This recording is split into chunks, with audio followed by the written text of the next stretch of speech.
Hi, welcome to a Roboflow training movie. In this training movie, I will explain the workflow I built that is updating either records from an SQL database or an SQL database from Cumulus records. There are two ways to go about this. One way is to use a watch folder SQL contracts, which is a watch SQL database, a watch SQL template workflow, which has a query, a database connection, and then you can process, you can perform a query into a Cumulus database and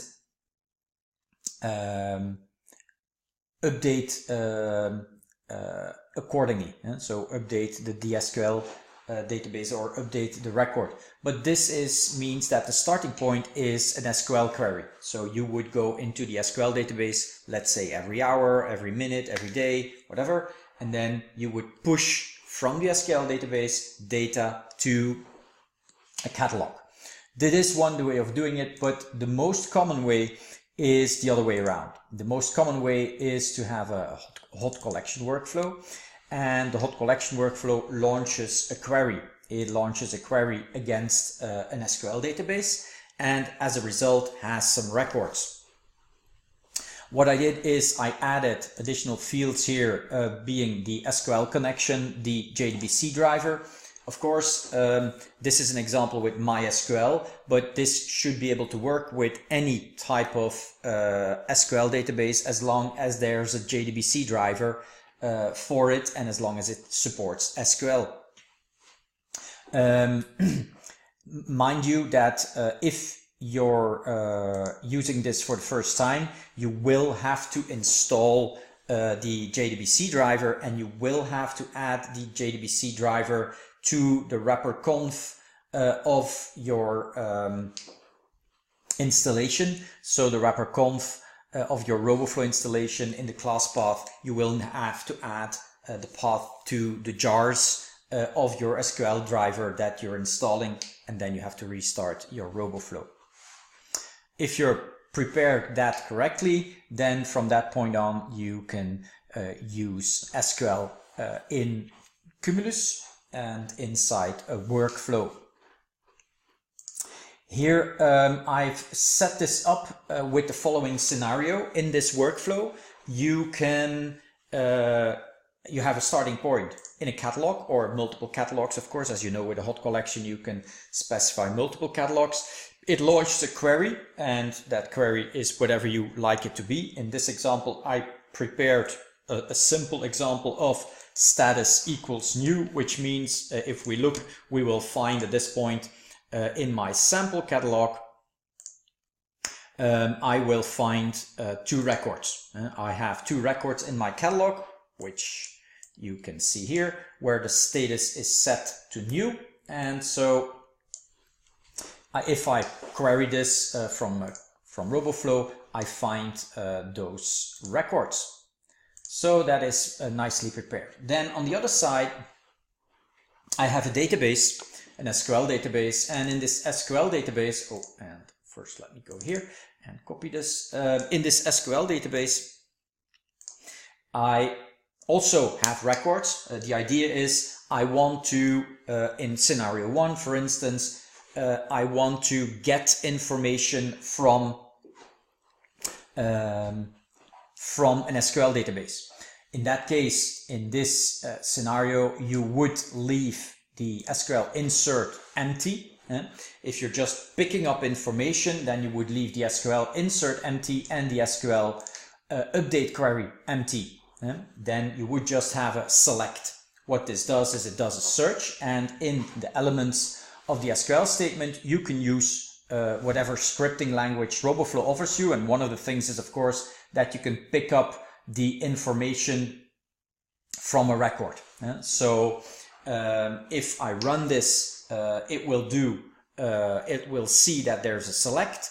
It will perform the select. The result of the select will be processed, and then if there is a valuable result, it will finally execute this, it will set the values of your record to whatever you set here. And I specified two fields, status and notes. Status, I'm just setting, okay, it's updated.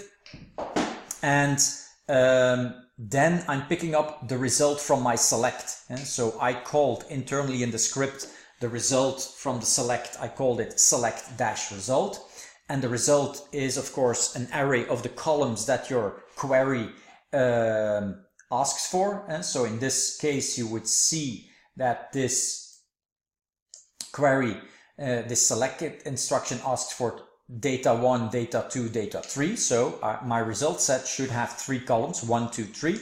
And I can pick up the value from that column just by saying select-result 3. And then it will, what this instruction then will do is it will set the nodes to that particular field. So it will set the nodes field to whatever it finds in column 3 of your row.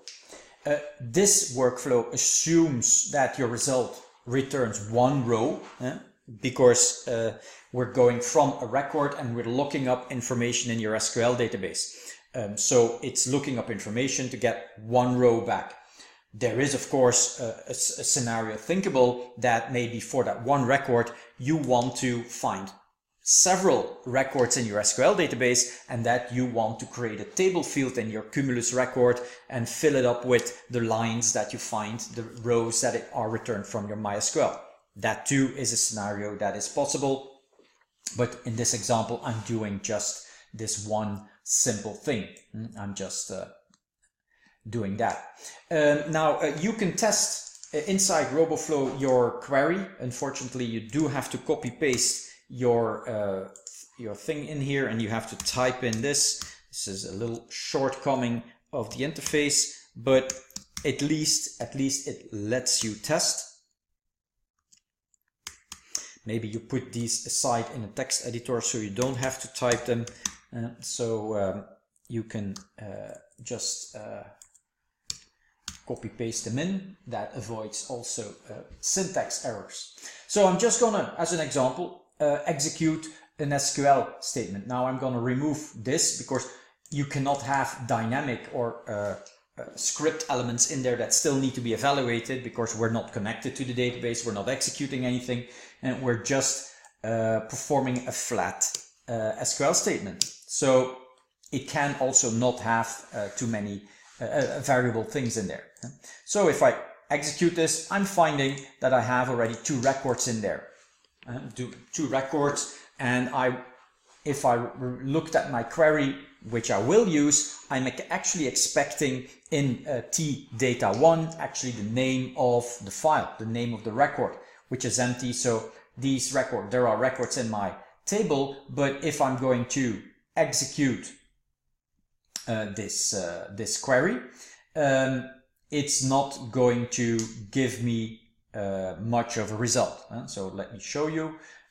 We're simply going to do this. As I said, what I'm going to do is I'm going to just, as a precaution, remove this. I don't want it to do anything if it doesn't find anything. And so, Control A, Control X, Control V. So I'm just putting these things aside. So scenario 1, I just want to pick up information from an SQL database and save that in my record.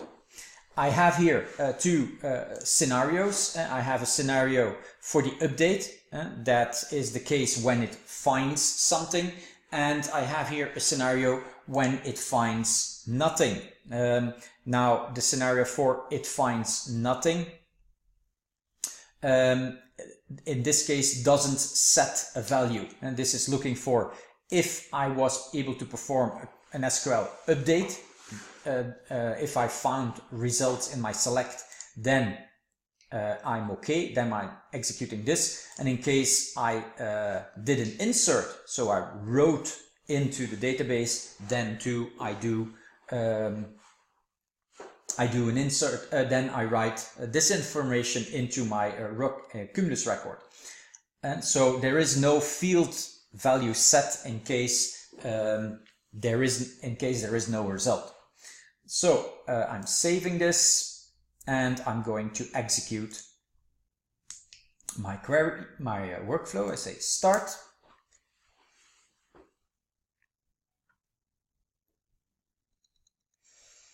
And so let's have a look at the show log. What do? I find record here.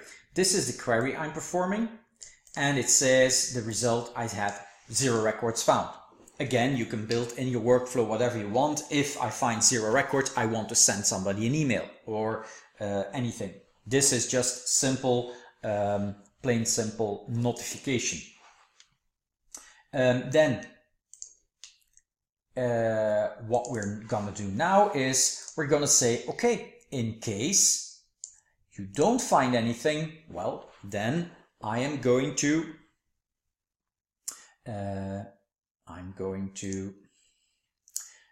oh, sorry, need to go here. In case I don't find anything, I'm going to insert the record. So I've built in that functionality. So now I'm adding the query. What am I doing? I'm copy pasting the query in here. And what does this query do? I say insert into that table and that data input table. And I'm saying what fields do I want to input. I say the ID, data 1, data 2, data 3, and then a username. And what am I setting? In the ID, I'm setting a date timestamp. In data 1, I'm setting the record name. And in data 2, I'm setting the categories that are assigned to the record. And in data 2, and data 3, I'm setting some plain text saying test from Peter. And in the T, in the last field, the T username, I am setting Roboflow, because it's Roboflow who is doing this insert. Just an example, but notice that this way you can have dynamic elements in your SQL query. Very careful, you have to be very careful. Notice that I'm using record field with a $sign. Not with a hash. Normally inside your action script you would use a hash, but since when Roboflow executes this parameters page, these parameters, it should not already calculate the values. It should not evaluate these inline scripting tags. So because they're not there yet when it loads the parameters, and loading the parameters is also nothing else than executing a script, the parameter script. So that's why it has to be $signs, because the $signs will automatically be translated into hash signs, but the rest of the instruction is not executed. So this will in step 1 just translate into hash data form, date format, blah, blah, blah. That way it stays nicely untouched. And then inside the action script, when you actually read this parameter, it will then translate from the hash into the value and then calculating the date or picking the field from the catalog. Good. Let's try this. So I'm running start. As you remember, we have 2 records in there for which Cumulus records for which we don't have anything on the other side.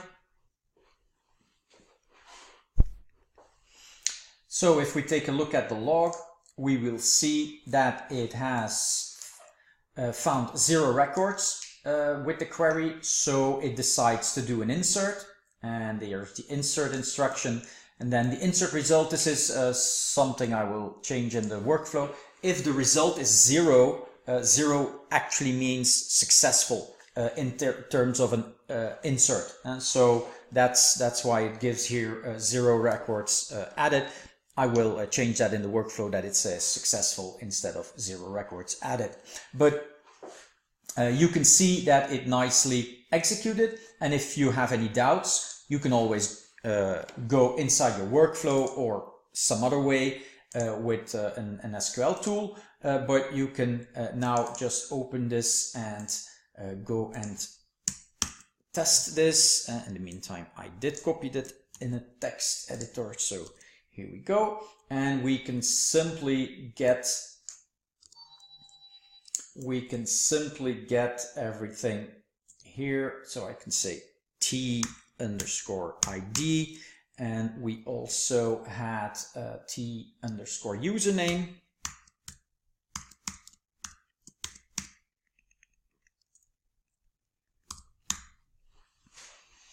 And if we test it, oh, I have a syntax error in my select T underscore ID. Should be fine. Data 1, data 2.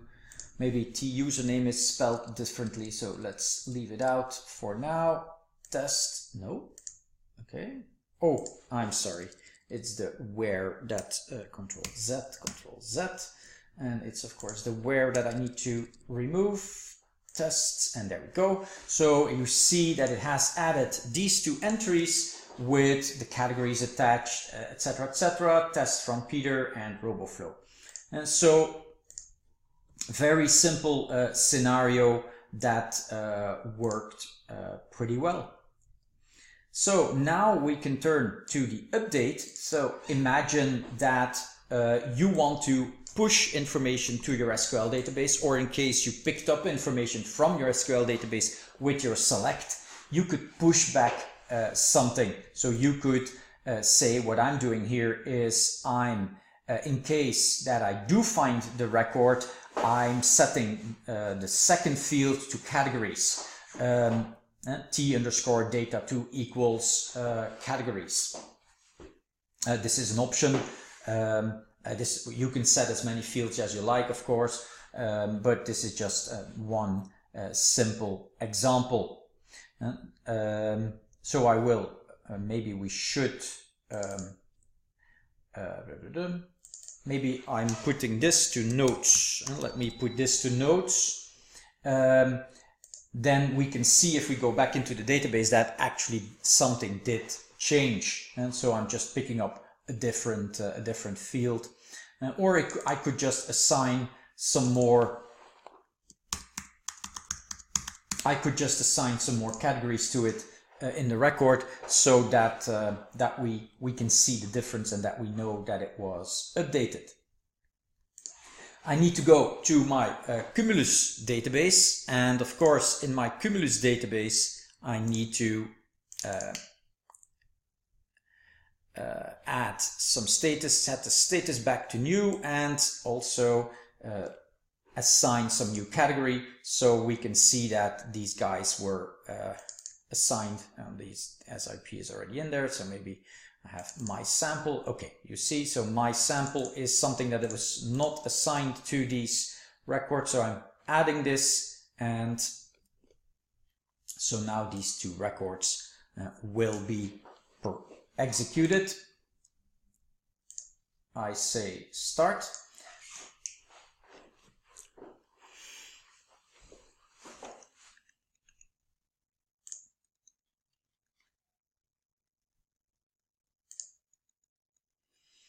And if we have a look, what it says is it starts here, it finds the record, it says select query, so here data 1, data 2, and it has found the records. It's exporting as an example what the header is, and some of the other results are not there because I'm only getting, I already requested 3 columns. And so there's the other tags don't exist, doesn't matter.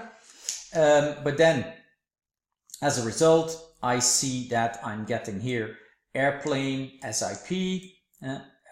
So I get that one record back. And then I'm saying, okay, I'm updating. I'm saying that I'm setting, I'm updating the record, and I'm updating the query.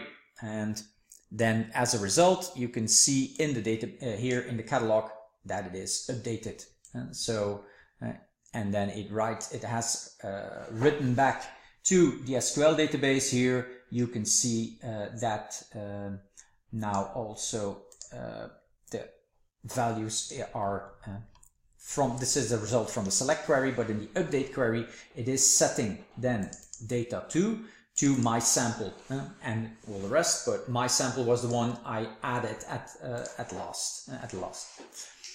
Good. So again here, 0 actually means that the result was successful. Same here.